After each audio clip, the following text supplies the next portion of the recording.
Recording by Sapna Music.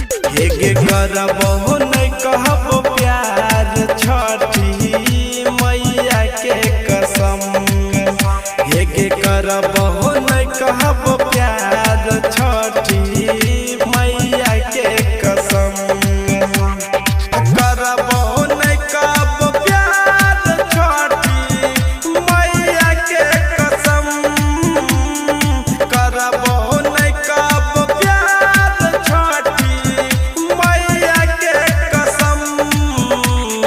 दिलवा में देख के चल गेली दो गलिया गे जखम।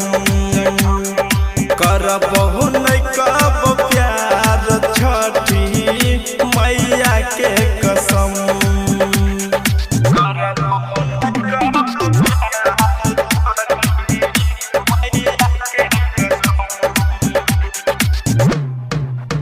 हेगे जेतना कैलियो प्यार तोरा करतो नहीं कोई गे। ऐ तो जब याद दिनमा कटतो रोई गे।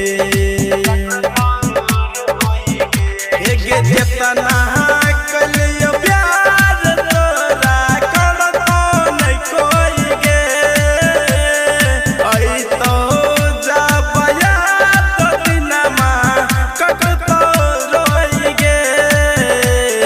सोचल सब सपनमा कोई देलही खत्म। करबो नहीं कहबो प्यार छठी मैया के कसम।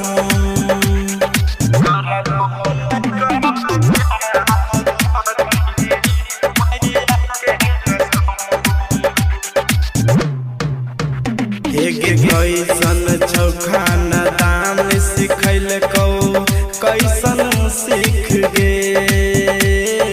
प्रसाद न दोसर कोई तोरा लेलकौ चीख गे।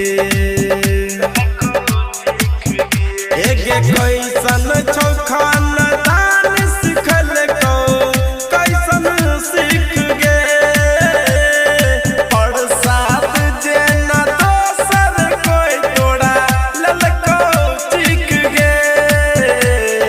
जेपी और करण नहीं सहतौ सुने ई जखम।